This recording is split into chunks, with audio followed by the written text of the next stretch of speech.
2006 سے شروع ہونے والا منال کا سفر 2024 کو اختتام ہو گیا. میں بات کر رہا ہوں اسلام آباد کے منال ریسٹورنٹ کی کہ گڈ بائی منال. تو آج اسی موضوع پر بات کریں گے. ہمارے ساتھ موجود ہیں ہمارے مہمان شہریار خان صاحب اور شہزاد پاشا صاحب. السلام علیکم سر. سر آخر کار کیا وجہ بنی کہ منال بند ہو گیا؟ 700 کے قریب ملازمین کام کرتے تھے. کن دو فریق، سننا ہے کوئی تیسرا فریق آیا جس کے باعث یہ تمام تر مسائل پیدا ہونا شروع ہوئے تو منال بند ہو گیا؟ دیکھیں، منال ایک ایسا ریسٹورنٹ تھا جو ایک ریسٹورنٹ تھا سیاحتی مقام پر اور 3 دعوے دار تھے اس کے. ایک مہنگا ترین ریسٹورنٹ. صرف اس کی بند ہونے کی وجہ ایک چیز بنی، وہ تھی لالچ، ملکیت، کہ یہ ملکیت کس کی ہے. اب 700 ملازمین کا آپ ذکر کر رہے ہیں جن کی روتے ہوئے کی فوٹیج بھی بڑی آج کل وائرل ٹرینڈ چلتا رہا ہے ٹرینڈ چلتا رہا ہے. تو 1 لاکھ روپے جس ویٹر کو جو باہر آپ کو سرو کرتے ہیں 1 لاکھ کے قریب ان کی سیلری ہوگی. ظاہر ہے وہ روئیں گے، اور ان کا 700 لوگوں کا روزگار وہاں پہ لگا ہوا تھا تو اچھی بات ہے.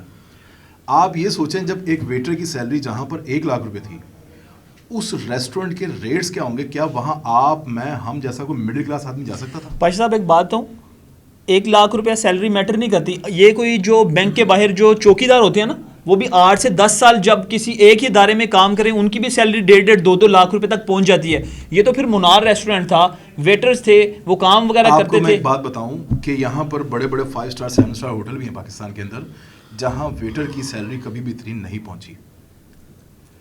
یہاں پر 1 لاکھ روپے سیلری اچھی بات ہے، پاکستان میں ہونی چاہیے. 700 لوگ جو بے روزگار ہوئے ہیں ان کا بڑا دکھ ہے. اللہ تعالیٰ ان کا جلدی سے مداوع کرے اور کوئی اچھا روزگار دوسرا لگائے. لیکن پرابلم یہ ہے کہ منال بند ہونے کی وجہ کیا ہے؟ صرف ایک لالچ ہے، اس کا قبضہ ہے. سی ڈی اے کی لالچ یا کسی اور ادارے کی؟ تینوں اداروں کی جن کا ابھی ہم ذکر کریں گے. سی ڈی اے ہے آپ کا، محکمہ وائلڈ لائف ہے، اور ایک اور ادارہ ہے. ان کی تینوں کی جو کہیں گے کہ یہ ہماری پراپرٹی ہے. پہلے کرائے سے مسئلہ شروع ہوا، کرائے سے ہوتے ہوتے اس کی ملکیت پہ مسئلہ آ گیا کہ یہ اس کا اصل دعوے دار ہے کون. پاشا صاحب اگر میں آپ کو بتاؤں، کرائے کا مسئلہ نہیں تھا. کرایہ تو اگر 8 لاکھ روپیہ دے رہے تھے، اگر وہ 80 لاکھ بھی کہتے ہیں شہریار خان صاحب، انہوں نے ادا کر دینا تھا. کہ آپ مطمئن ہیں پاشا صاحب کی اس بات سے کہ وہ کرائے کا یہ وہ بات جو مسئلہ اٹھا رہے ہیں؟ دیکھیں جنید صاحب، بہت شکریہ آپ کا. سب سے پہلی بات تو یہ ہے کہ اس کا آپ کو پس منظر سمجھنا بہت ضروری ہے. ایک ایسی آئیکونک لوکیشن، ایک ایسی بڑی لوکیشن جہاں پہ یہ ایک بیسیکلی یہ ہوٹل نہیں تھا، یہ ایک ٹورسٹ اسپاٹ بن چکا تھا. آپ کو یار 2006 کے بعد کتنے سالوں بعد خیال آ رہا ہے کہ یار یہ ساری اس کے چرند پرند متاثر ہو رہے ہیں، اس کا کرایہ کس کو دینا ہے کس کو نہیں دینا. آپ کو اتنے سالوں بعد یہ فکر پڑی. آپ پہلے کہاں تھے؟ مطلب جب آپ کی اکانومی بوسٹ کر رہی ہے، جب آپ کو روز کا 1 کروڑ روپے آ رہا ہے، آپ کی ایک سیاحتی مقام ہے. مجھے نہیں پتا کہ کراچی سے لے کے پشاور تک کوئی بھی بندہ اسلام آباد جاتا ہے، منال جاتا ہے، وہ اپنی ایک سیلفی ضرور لگاتا ہے.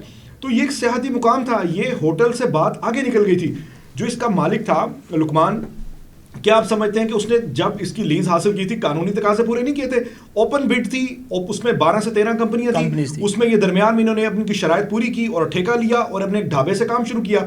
آپ چلتا رہا کرایہ آتا رہا. تب آپ سی ڈی اے بھی ہو یا کوئی تیسرا ادارہ ہو، سی ڈی اے صاحب کے جتنے اعلیٰ حکام تھے مال کھاتے رہے، پیسہ بناتے رہے، لیز کا کرتے رہے.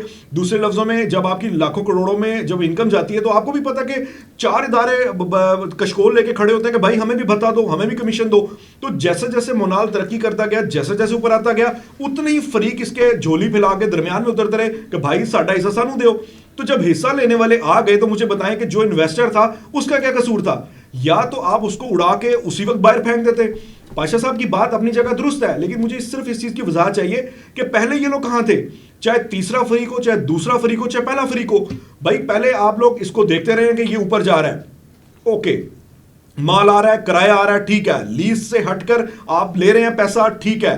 تیسرا فریق آ گیا، اور بھائی کدھر ہو تم یار؟ کدھر کون سے قانون کی بات کر رہے ہو تم لوگ؟ ایک انویسٹر کو پاکستان سے بھگا رہے ہو.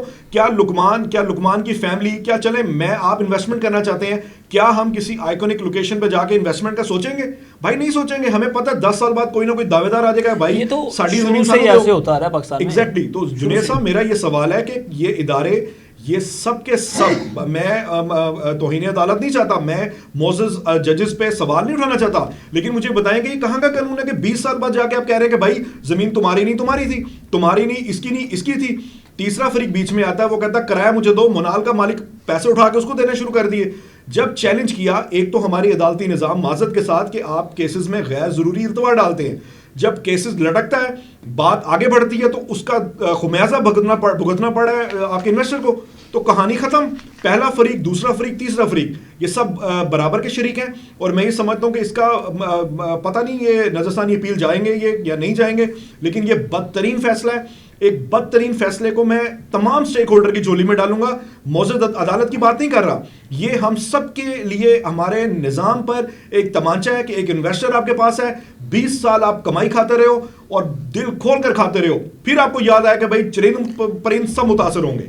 تو پاشا صاحب دیکھیں یہ فیصلہ کوئی آج نہیں آیا, یہ اس کی جو ابتدا تھی رواں سال 11 جون کو پہلا فیصلہ آیا تھا سپریم کورٹ کی جانب سے. لیکن اس کا جو کے مسئلہ بعد تنازع چلنا شروع ہوا تھا, میں آپ کو بتاتا چلوں کہ 2015 میں وائلڈ لائف بورڈ کا قیام عمل میں آیا تھا. جی, جب وائلڈ لائف بورڈ کا قیام عمل میں آیا تب انہوں نے کہا کہ یہ جگہ جو ہے یہ سی ڈی اے کے بجائے یہ اس کا ہمارے پاس ہونا چاہیے, اور یہ کیس سب سے چل رہا ہے.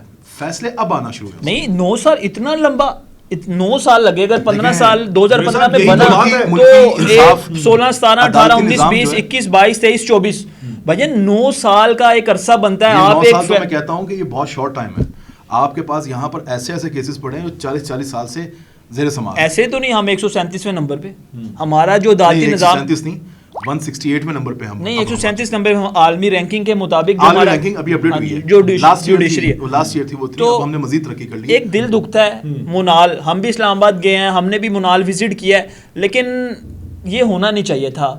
تو آپ کچھ کہیں گے؟ جو صاحب دیکھیں اس میں جو ہماری سیاسی جماعتیں برابر کی قصوروار ہیں, اور اگر آپ یہ پی ٹی آئی کا دور بھی دیکھیں تو یہ کوئی اس حوالے سے بھی بڑے خان صاحب جو بڑے لمبے دعوے کرتے تھے, بڑے لمبے چوڑے قانون کی حکمرانی کے بھاشن دیتے, تو اس موقع پہ تو نہ فیض صاحب بولے تو نہ خان صاحب بولے. فیض صاحب نے تو ویسے ہر ادارے میں ہر جگہ ٹانگ پھنسائی ہوئی تھی. اور میرے پاس تو یہ بھی اطلاعات ہیں کہ اس جو وائلڈ لائف بورڈ جو لانچ کیا گیا تھا اس کے پیچھے پورا ایک پلان تھا کہ یہ کرایہ ہم کھائیں گے, اور اس کے پیچھے ممکنہ طور پہ جس طرح میں یہ آپ کو بڑے فضوق سے کہتا ہوں جو میرے ذرائع ہیں کہ فیض کا کہیں نہ کہیں اس میں ہاتھ تھا. تو پیسے کھانے میں تو یہ پورا ٹولہ شیر تھا, اور کوئی قانون کی حکمرانی تب ان کو نظر نہیں آتی تھی. تو بڑے میں آپ کو کلیئر آن ریکارڈ میں اس آپ کے پروگرام کے توسط سے بتا رہا ہوں کہ فیض کی انوالومنٹ بھی اس میں تھی, اور یہ بات آگے جا کے کھلے گی. کیونکہ دیکھیں انوالومنٹ آپ کیا یہ نہیں سمجھتے کہ کراچی کون چلا رہا ہے, کیا آپ یہ نہیں سمجھتے کہ کون سا تیسری پارٹی کس شہر کو کس طرح ہینڈل کرتی ہے. جنرل فیض کے بارے میں مشہور ہے کہ وہ ہر جگہ ٹانگ اڑاتے تھے, ہر جگہ پی ٹی آئی کے ساتھ. جب 2015 میں اس کی بلڈنگ وغیرہ کے لیے گئے, 2016 میں ٹھیکہ ملا تھا مبشر لقمان صاحب کو, تو اب مجھے یہ بتائیں کس کی انٹرفیرنس سے انہی کو 12 کمپنیاں چھوڑ کے ٹھیکہ ملا؟ دیکھیں مجھے ایک بات کا آنسر دیں, اس ٹائم کیا کسی کو پتا تھا کہ یہ آئیکونک لوکیشن پہ اربوں روپے کمائے گا؟ یہ کسی کو نہیں پتا تھا. 4 سال خسارے میں چلا نہیں, وہ تو 2006 سے بنا 4 سال یہ خسارے میں. جو پیک ٹائم شروع ہوا وہ 2010 سے شروع ہوا تھا. تو اس کے بعد اور اس کے بعد دیکھیں یہ بتدریج جنید یہ بڑھتا چلا گیا. ٹھیک ہے, 2010 کے بعد اکانومی جب بھی اوپر گئی ہے یہ بتدریج بڑھتا رہا, اور اب گزشتہ 4 سے 5 سال میں اس کی حالت یہ تھی کہ یہ روز کا کروڑوں روپے کما رہا تھا. اس کا دیکھا دیکھی ہی لا مونٹانا سائٹ آیا, اس کے سائٹ پر آیا گلوریا جینز آئی. تو گلوریا جینز اور لا مونٹانا اسی وجہ سے آئے کہ بھائی یہ کما رہا تو ہم کیوں نہ کمائیں. تو مجھے یہ بتائیں کہ یہ 4 اب یہ آپ اس کی ہسٹری اٹھا کے دیکھ رہے ہیں, لا مونٹانا گلوریا جینز کا کب ٹھیکہ ملا؟ یہ پی ٹی آئی کے دور میں ہیں یہ سارے, یہ تب ہی پیسہ کمانا شروع ہوئے ہیں. اور یہ پیسہ کمانے کے پیچھے کون تھا؟ کیا پی ٹی آئی کے دور میں ہر چیز شفاف تھی؟ مجھے بتائیں. کیا فیض کے اوپر جو ایلیگیشنز ہیں ابھی تک کوئی واضح تردید کسی بھی جانب سے آئی ہے؟ ایون خان صاحب نے کہہ دیا کہ اوپن ٹرائل کریں. تو فیض کو ماننے سے انکار کر دیا, انہوں نے ماننے سے انکار کر دیا. تو بھائی یہ تو آف دا ریکارڈ میں آپ کو اور یا آن ریکارڈز کو سمجھ لیں کہ یہ تو چیزیں کھلنے والی ہیں. تو میرا سوال پھر وہیں پہ آتا ہے کہ پاشا صاحب اگر آپ بات کی طے میں جائیں, اگر آپ یہ بات کرتے ہیں کہ جی سب کچھ غلط تھا, اس کو بٹ کیسے ملی, کیسے وہ میدان میں آیا, کیسے, تو بھائی آپ لوگ پہلے پیسہ کیوں کھاتے رہے ہو؟ آپ نے ایک سیاحتی مقام کا تہس نہس کر دیا, وہاں پہ جھیل بنائے, آپ جانوروں کے لیے چراگاہ بنائے. اب فائدہ کیا ہے؟ مجھے بتائیں کروڑوں روپے کی اکانومی کو ہل جل کرنے کے بعد آپ ایک انویسٹر کو بھگا رہے ہیں. تو میرا مدعا یہ ہے کہ آپ ایک انویسٹر کو بھگانے کے لیے آپ کو اب کیوں یاد آیا؟ ایک چیز ہے, اگر یہ اس کو جگہ ختم کریں, منال کو ختم کریں, یہ کسی غریب آدمی کے لیے, مڈل کلاس آدمی کے لیے جگہ نہیں تھی. یہ جو آپ کہہ رہے ہیں کہ ہاں پوری دنیا کو پتا تھا, مڈل کلاس آدمی آتا تھا, وہ پہاڑ پہ لکھا ہوتا تھا بڑا سا ایک منال, اس کے ساتھ سیلفی بناتا تھا, لیکن اس کی اتنی استطاعت نہیں ہوتی کہ وہ اوپر جا کے وہاں بیٹھ کے کچھ ایک کپ چائے بھی پی لے. ٹھیک ہے. اور دوسری بات, اگر اس کو ختم کیا گیا ہے یہ قدرتی ماحول کو, یہ قدرتی ماحول بھی آپ جب بلا وجہ اس کو پی ٹی آئی کو بھی بیچ میں لے آئے, جنرل فیض کو بھی آپ بیچ میں لے آئے, تو یہ پی ٹی آئی کا ویژن تھا کہ یہاں پر پہاڑ ہونے چاہیے, جنگل ہونے چاہیے, درخت لگنے چاہیے, تو یہ تو ان کے موقف کو تائید کر رہی ہے عدالت. پاشا صاحب 1 ارب درخت تو پی ٹی آئی نے لگانے تھے, بلین میں منصوبہ وہ کہاں گئے؟ نہیں کرا, وہ آپ میں شہریار صاحب کو جواب دے رہا ہوں کہ پی ٹی آئی بھی کہیں نہ کہیں انوالو تھی اور جنرل فیض بھی کہیں نہ کہیں انوالو تھے. اب ان کی انوالومنٹ انہوں نے کھل کے نہیں بتائی مجھے, ابھی تک میں سوچ رہا ہوں کہ ان کی کیا انوالومنٹ. نہیں میرا تو اگر یہ ایک لیڈر جنگلی حیات کے لیے اس کو وقف کیا گیا ہے تو یہ تو اچھی بات ہے. ابھی ہمیں ضرورت ہے, گلوبل وارمنگ ہے, اور اگر یہ بڑا ایک مقام ہے, 800 ایکڑ سے زیادہ ان کی جگہ ہے, تو وہ ٹھیک ہے, اچھی بات ہے. وہاں اگر گرینری ہوگی, وائلڈ لائف کو وہاں پہ ترقی ملتی ہے, توسیع ملتی ہے, وہاں پہ کام ہوتا ہے, چرند پرند آتے ہیں, تو یہ تو ماحولیات کے لیے اچھی بات ہے. آپ امیروں کے لیے کیوں آواز اٹھا رہے ہیں, لیڈ کلاس کے لیے؟ ان کے لیے تو 10 مقامات ہیں, وہ یہاں نہیں جائیں گے, وہ سنگاپور چلے جائیں گے, پتایا چلے جائیں گے, کہیں نہ کہیں جا کے اپنی عیاشی کر لیں گے. دیکھیں پاشا صاحب, بات یہ ہے کہ اس میں ایک چیز سمجھنے کی ضرورت ہے کہ ایک تو آپ یہ کہہ رہے ہیں نا کہ صرف عمرہ کے لیے جگہ تھی, یہ ایسا نہیں ہے. آپ گراؤنڈ ریئلٹیز دیکھیں کہ جو بھی اسلام آباد جاتا ہے, اسلام آباد سے چند کلومیٹر اگر آپ ایک 900 روپے ایک ٹیکسی والا لیتا ہے اور جب واپسی پہ آپ کو 700 سے 600 روپے میں پڑتی ہے, تو ایک عام بندہ, مجھ جیسا مڈل کلاس, آپ جیسا مڈل کلاس بھی جائے گا تو کھانا وہاں پہ کوئی مشکل نہیں ہے. آپ وہاں کی ریٹ لسٹ دیکھیں, گوگل پہ دستیاب ہوگی. تو یہ ایک پرسیپشن ختم کریں کہ منال ایلیٹ ہے. منال ایلیٹ نہیں ہے, یہ ایک آئیکونک ہے کہ جس نے جانا ہے, پکنک پوائنٹ ہے, ہسٹوریکل پلیس بن چکا تھا اسلام آباد. کئی لوگ ایسے بھی ہیں جو صرف ایک چائے کا پینے جاتے ہیں, کوئی صرف وہاں پہ چکر لگاتے ہیں, سیلفیاں لے کے آ جاتے ہیں. تو یہ میٹر آئیکونک جو ہے, یہ ایک سمبولک ہے, اس کو آپ ایلیٹ سے نہ کریں. میرا جو آپ کی میں بات کی طرف آتا ہوں, جو آپ نے سوال اٹھایا کہ آپ زبردستی خان صاحب کی طرف کیوں لے کے جا رہے ہیں, میرا یہ سوال ہے کہ خان صاحب تو ایک ایسے لیڈر, عالمی لیڈر تھے جو قانون سے پیچھے ہٹتے ہی نہیں تھے. وہ قانون کی بالادستی میں لمبے لمبے پی ٹی وی پہ بھاشن دیتے تھے. بھائی 4 سال آپ کے دور اقتدار میں یہ کیس چلتا رہا, ایک بیان نہیں ہے آپ کا منال کے اوپر. کیا آپ کو نہیں پتا تھا کہ انویسٹمنٹ جائے گی؟ کیا آپ کو کیس کا سیاق و سباق نہیں پتا تھا؟ کیا وفاق اس ٹائم فریق نہیں بن سکتا تھا؟ سی ڈی اے کو کیا ایک اچھا وکیل کر کے آپ میدان میں نہیں اتار سکتے تھے؟ آپ اس کا یہ حل بھی نکلوا سکتے تھے کہ آپ اس کے قوانین کی پاسداری کا کوئی پرفارما جاری کرتے. آپ سی ڈی اے کے تحت رہتے ہوئے, قوانین کے رہتے ہوئے کوئی ایسے ایس او پیز دیتے تھے کہ بھائی یہ قدرتی ماحول ہے, اس کی یہ باؤنڈری ہے, اس سے ہٹنا نہیں ہے. شہر صاحب ایک بات میں سوال میں یہ ہے کہ پہلا فیصلہ اس کا کب آیا؟ پہلا فیصلہ 21 جون کو آیا تھا, 21 جون کو, جب رواں مالی سال, ہاں جی, پہلا سپریم کورٹ سے 21 جون جی سال, اسی سال, رواں سال 11 جون, معذرت 11 کر رہے ہیں اسلام آباد ہائی کورٹ کے فیصلے کے جو جسٹس اطہر من اللہ صاحب نے بطور چیف جسٹس جاری کیا تھا, شاید آپ اس کی طرف اشارہ کر رہے ہیں کہ پہلا فیصلہ کب آیا تھا, کون سا سال تھا؟ یہ 2000 غالباً 16 سے 17 21 سے شروع ہوا تھا, 2021 سے. تو چلیں خان صاحب تو نااہل تھے, صرف بھاشن دیتے تھے, سب کچھ کرتے تھے. 2021 میں کسی گورنمنٹ تھی, کیا اس کی ذمہ داری نہیں بنتی پہلا فیصلہ آنے کے بعد کوئی اچھا سا وکیل کر کے آپ وہاں پر چلے جائیں؟ دیکھیں آپ کو میں یہ بتاتا چلوں کہ واضح طور پہ جو پی ایم ایل این کی گورنمنٹ تھی, یا جو ان کی کوalition گورنمنٹ تھی, یا ایون نگران حکومت بھی تھی, یا یہ بھاشن نہیں دیتے قانون کے اوپر, اس لیے میں فرض نہیں. میں اسی طرف آ رہا ہوں کہ انہوں نے یہ کوشش کی تھی کہ کسی بھی طرح اس کو ختم نہ کیا جائے. یہ آن ریکارڈ ہے, آپ اس کی تھوڑی سی ذرا اس کو سرچ کریں, یہ آن ریکارڈ ہے کہ انہوں نے اس کی کوشش کی تھی. کیا اٹارنی جنرل نے جب ایک سماعت کے دوران اٹارنی جنرل نے واضح طور پہ چیف جسٹس کے روبرو یہ مکالمہ کیا تھا کہ اس کو ختم کرنا مفاد میں نہیں ہوگا. یہ آپ آن ریکارڈ ہے, اس کو چیک کر لیں کہ انہوں نے کوشش کی تھی کہ اس کا مسئلے کا. اب دیکھیں منال کے جو مالک ہیں ان کے بھائی کابینہ ڈویژن میں موجود ہے. جی ہاں, بالکل ایسے ہی ہے. انہوں نے وہاں پر اس کی آواز اٹھانے کی کوشش کی تھی کہ یہ معاملہ ایک ڈپارٹمنٹ کے ہاتھ میں ہونا چاہیے. جی ہاں, انہوں نے کسی ملکی مفاد میں, شہر کے مفاد میں, اس کے اس کا مطلب یہ ہے نا کہ آپ تیسرے فریق کو نکالیں کسی طرح. اس کا بنیادی مقصد یہ تھا کہ سی ڈی اے کا ماسٹر پلان یہ بتاتا ہے کہ یہ اس کی ٹیریٹری ہے, یہ تیسرے فریق کی ٹیریٹری نہیں ہے, یہ سی ڈی اے کی ملکیت ہے. جس قانون کا اگر آپ حوالہ دینے کی کوشش کریں گے, 1916 کا قانون جس کے تحت ڈائریکٹوریٹ آف ایک حساس ادارے کے ڈائریکٹوریٹ کی طرف یہ گیا تھا, وہ منصوبہ, وہ معاہدہ قابل عمل نہیں ہے. 1960 کی دہائی میں یہ سی ڈی اے کے پاس تھا. شہر کا انفراسٹرکچر, کیونکہ اسلام آباد کی ٹیریٹری ہے. میری بات سنیں, اور 1960 میں سی ڈی اے کے بعد دیکھیں, میری بات یہ ان کے کنٹرول میں. میں آپ کو ایک بات بتاؤں, دیکھیں سب سے جب شہر کا ماسٹر پلان ہے وہ ڈیولپ کرنا سی ڈی اے کی ملکیت ہے, وہ آپ کی میری ملکیت نہیں ہے, تیسرے فریق کی ملکیت نہیں ہے, وہ سی ڈی اے کی ڈومین ہے. سی ڈی اے نے کرایا کھانا ہے, یہ سی ڈی اے نے فیصلہ کرنا ہے کہ وہ اس کو آیا بند کرے گا یا چلائے گا. اگر وائلڈ لائف بورڈ بنایا گیا تھا, جس کے پیچھے کیا نیت تھی میں اس کو ڈسکس نہیں کرنا چاہوں گا, لیکن جب وہ بنایا گیا تھا تو اس کو یہ دیکھنا چاہیے تھا کہ شہر کا ماسٹر پلان کیا ہے. یہ وہی ماسٹر پلان ہے جو جسٹس اطہر منولہ نے اپنی عدالت میں منگوایا تھا. اس کی کاپی دینے کے بعد انہوں نے کہا تھا کہ تربیلا ڈیم والا وہ جو نیول جو آپ کا میس بن رہا ہے وہ ختم کیا جائے.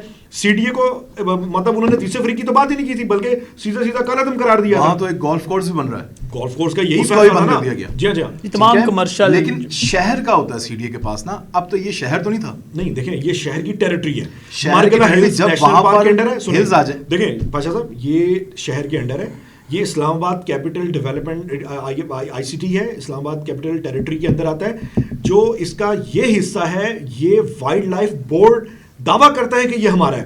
مارگلا نیشنل پارک کی افادیت سے جو جنگلی حیات ہیں, جو نیشنل جو جس کو کیا کہنا چاہیے نیچرل ماحول ہے, اس کی افادیت سے کسی کو کوئی انکاری نہیں ہوں, نہ میں انکاری ہوں نہ آپ انکاری ہیں, ہم انکاری نہیں ہے. ہم صرف یہ کہہ رہے ہیں مقام تو کہ یہ اب بھی رہے گا, لوگ اب بھی ہیں جائیں گے, بلکہ اب تو زیادہ جا کے صحت مند ماحول میں وہاں چلیں گے, دیکھ لیں گے وہاں پہ. یہ تو آنے والا وقت بتائے گا. عدالت نے بھی لیکن کہا کہ جھیل بنائی جائے, وہاں پہ جھیل پانی کی بنے گی, دیکھتے ہیں وہاں پہ کون کون نہاتے ہیں, کتنے پرندے وہاں سے سائبیریا سے اڑ کے یہاں پہ آیا کریں گے, اور یہاں پر ہم جائیں گے. بلین ٹری جو عمران خان صاحب نے لگوائے تھے, سندھ کا روٹ چھوڑ کے وہ بلین ٹری 2018 سے 21 تک پھنسے ہوئے ہیں. اب وہ دور ختم ہو اچھا گیا. اگر کوئی تھرڈ پرسن دوبارہ سے منال کو اون کر لے, کیا ہمارے جو ادارے ہیں ان کو اجازت دے دیں گے کہ ٹھیک ہے جی آپ چلا لیں؟ آپ اس پہ لیکن ابھی تک جو عدالت کا فیصلہ آیا نا اس میں یہ طے نہیں ہوا کہ آیا یہ حساس اداروں کا ہے, یہ سی ڈی اے کا ہے, یہ وائلڈ لائف بورڈ کا ہے, یہ ہے کس کا؟ سوال ابھی وہیں کھڑا ہوا ہے. عدالت اس بات کی وہ نہیں کر سکی. فیصلہ جو ہے بظاہر وہ لگ رہا ہے وائلڈ لائف بورڈ کے حق میں دیا گیا, لیکن زیر انتظام اس کے ہے یا نہیں, اس کا فیصلہ جو ہے یہ مجھے شاید پتہ نہیں ہے یا آیا نہیں ہے. نہیں, اگر آنے والے دنوں میں شہریار صاحب دوبارہ سے وہ یہ لقمان صاحب چھوڑ دیتے ہیں تو کوئی تیسرا فریق, چوتھا فریق کی بات کریں اب, وہ آتا ہے چوتھا فروق کہہ رہا ہوں, چوتھا فروق اگر آ جاتا ہے تو وہ اپیل کرتا ہے تو اس کو مل سکتا ہے یا نہیں؟ بالکل. دیکھیں پاکستان, لیکن اپیل کس سے کرے گا؟ کہ اپیل ان کو اپیل کی ضرورت ہی نہیں ہے. تو جب ضرورت ہی سوال نہیں بنتا. پرابلم یہ ہے کہ اب اگر یہاں کوئی دوبارہ ریسٹورینٹ بنتا ہے یا کوئی دوبارہ یہاں پہ کوئی ایسا بناتے ہیں, کوئی ریسٹورینٹ وغیرہ کچھ بنتا ہے, تو پھر عدالتی فیصلے کی نفی ہوگی. یہ تو شروع سے ہوتا آ رہا ہے, کتنی بار نفی ہوتی آ رہی ہے, تو سزائیں ہوتی ہیں, سزائیں کل عدم ہو جاتی ہیں. چاہے آپ کو حضرت خضر جتنی عمر چاہیے ہمارے ملک میں انصاف حاصل کرنے کے لیے, لیکن عدالتیں ہیں اور ان کے فیصلے بھی ہیں, اور جو فیصلے دے رہے ہیں ہمیں اس کی عزت کرنی ہے. ٹھیک ہو غلط ہو یہ تو ہمارا کام نہیں ہے. ہم تو اس طرف جا ہی نہیں رہے کہ ہم نے عدالتی فیصلے, ورنہ لاہور سے آپ کو اسلام آباد جا کے وہ ہر ہفتے آپ نے صبح 8 بجے وہاں پہنچ کے حاضری لگانی ہے. اس سے بہتر ہے کہ جو فیصلہ آیا ٹھیک ہے.